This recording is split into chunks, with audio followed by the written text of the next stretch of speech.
welcome to Bella's Crochet Gifts. I'm Bella. All right, so today I have a few finished objects to share with you. I've been working on more, but like I'm kind of going in phases and I keep having things pushed further and further back, and I'm like, I might as well do the ones from previously before I move on to other things.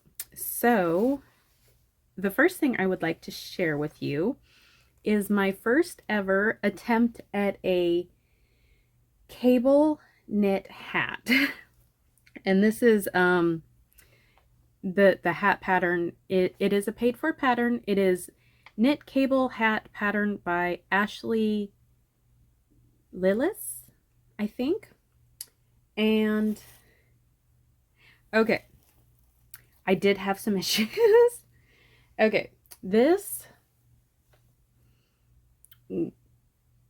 how do I start? Okay, so I had to add this on later because it didn't fit my head. Okay, knit is not the same as crochet because your stitches are so much larger. It's hard to guess when you need to finish off your hat, for instance. So I did the, let's see, it was a 1x1 rib. I did that, and then I started my cable stitches, and they wanted you to add, or I'm sorry, they wanted you to go so long and then either end on the beginning of a cable or the middle of the cable, so you weren't dividing it in half. So I'm like, oh, I'll just do one more half repeat, we should be fine. No, I was not fine. This hat has some issues, so I had to add extra down here, and what I did is I just picked up all my stitches and it made this rib here where I picked them all up, and then I just went in pattern for the, so if it was a knit stitch here and then a purl stitch here, I just tried to match them up as best I could. So the cable part looks pretty good, but when you stick it on my head, you can't even see it. And I also had a counting error. So we have a whole line of nothing because my count was off. It had issues, and like I'm proud of it because I made it, but I would never give this to anyone. I would wear it myself, but I would never give this monstrosity to someone else. So it does fit now. See? It's cute. But like, that's where the ribbing ends. And so all of this is where the pattern is. So it was good for my first attempt. I have more of this yarn. This was actually a mandala impressions yarn, which I believe is, it's either a 5 or, I think it might be a 5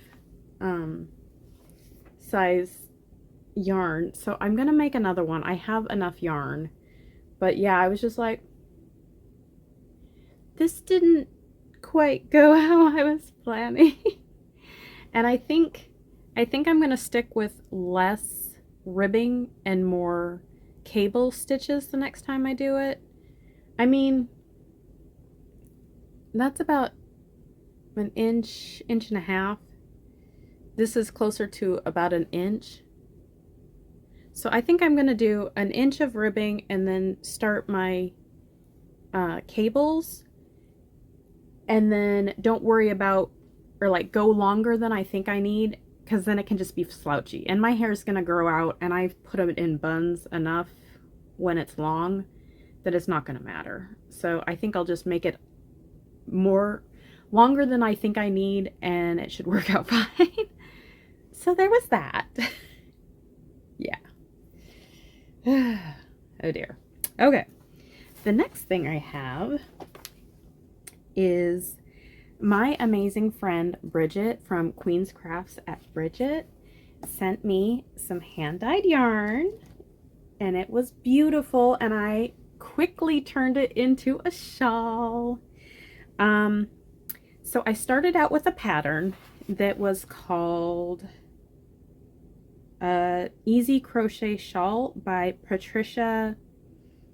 It's either Fentie or Fentie. I will link all of the patterns down below. I started out doing her pattern, and then I decided I wanted to simplify it and make it a different shape. So her pattern was this, like these rows.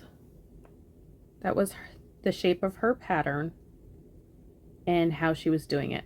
Well, she had you do, it was actually just a 2-row repeat, but the way she had you do the pattern, it didn't quite click in my head, because I kind of like symmetrical when things are doing stuff like that, where it's like, this is every other, or this is, you know, like in the space, out of the space, you know, when you're doing things like that.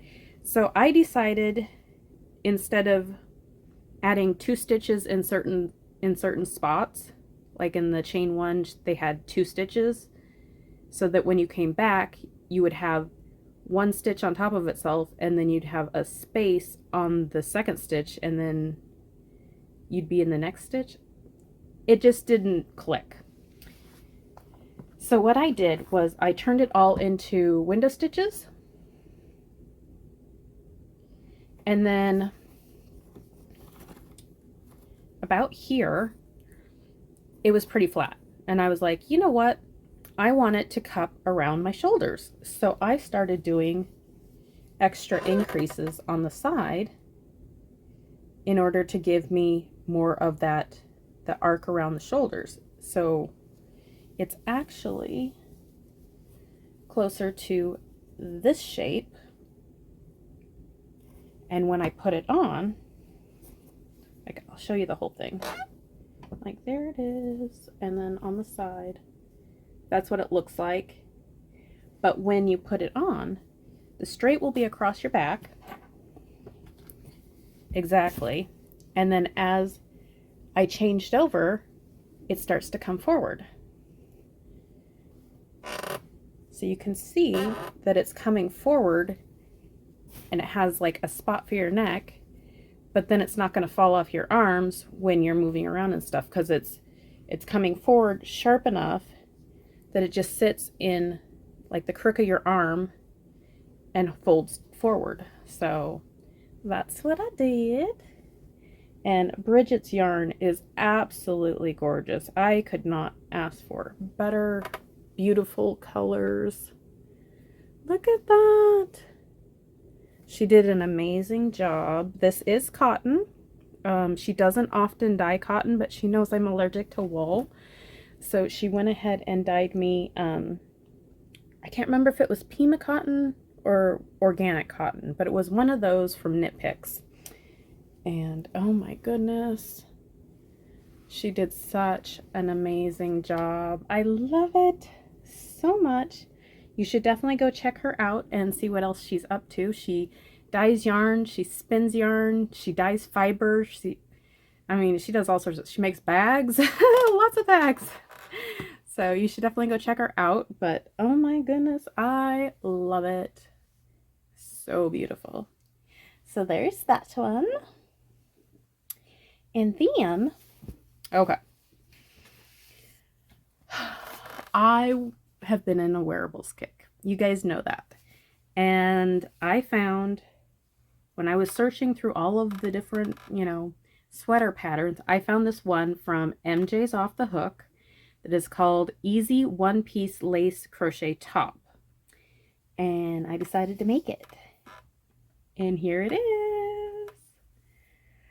Oh my goodness. So this is using Lion Brand Moroccan Nights in the color Scarab. Isn't it pretty? This was a really easy pattern, and it is literally made all in one piece, like it says. The only issue I had was user error, literally. So I didn't always get my count quite right because sometimes my things end up a little fudged and then they don't even out. So I had to do like, made sure my count was right, because you expand for the sleeves as you go, and one side was longer than the other. So I had to go back. Whoops, hit a box. So I had to go back and make sure that my things lined up all right. But this is it, you guys. I love how it turned out. This is probably one of my best fitted sweaters that I have made. I wouldn't obviously wear a shirt with writing on it when I wear it normally, but yep. So like you can actually do cuffs. I didn't, but she does have a thing for you to do cuffs. And then we just did a little bit of I think I did single crochets at the bottom just to give it some weight and look more finished. But yeah, I made it over the course of, a couple weeks. Had to frog a few times because of, like I said, personal issues, because sometimes I get a little squirrel. But yeah, I love how it turned out.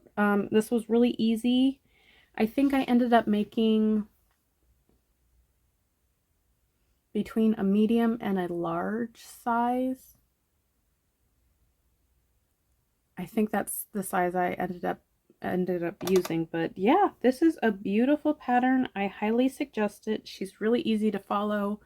The one I used was free, but you can also, if you want to get it on Ravelry or Etsy, I believe it's only a few dollars to pay for the pattern, so you didn't have all the ads and stuff. And I want to say she might even have a video talking about some of the stitches and stuff. I can't remember because it's been a couple of weeks, but anyways, I love how it turned out. Look, it even goes to just like, it's not over my hands, which is one of the problems I really run into when I start making wearables. So I'm like, oh, you just need a little more. And then it's like, I have like the little baby hands because my stuff is all over. my projects are all over them. So that's another finished one. And then I have one more thing to show you. So if you remember a while ago, I was working on a scrap gown. And I was like, why am I waiting to do a scrap gown when I already have the scraps okay. So I've been doing, I've been trying to participate in multiple different make-alongs, but I was saving yarn so that if the yarn happened to come up in the colors, then I had it, which didn't make sense. So I started putting those into this blanket. And I will show you from the beginning. So this is the side I began on. So I got these ones, and then the middle, and then here's the end. And I have a picture that I can put up so that you can see it all stretched out on my bed. But this is another blanket that I can add to my donation pile. I think I'm going to have quite a few to donate this year, which is super exciting. I'd rather give them extra than not enough, because they can always donate it to the homeless shelters if need be as well. So I'd like to make sure that everyone who needs a blanket for this Christmas will have one. And like I said, if there's spillover, wonderful, someone else gets a blanket. But that is my goal, and I am super excited with how many different blankets I've been able to produce this year. I still have two more to show you that were based on Neva's Music Theory 101 squares. I've got one put together. I need one more put together. And then I also have joined Litz's make along for the decades blanket. Well, it's the decades make along, and I turned it into a blanket, but I got excited and it's already done. Yeah. Yeah. But that will be a separate video because those will be all together and I want to show you like different pictures and stuff. So that is about it for right now. I hope you guys are doing well and having a wonderful day or night or whatever it is. I hope it's wonderful.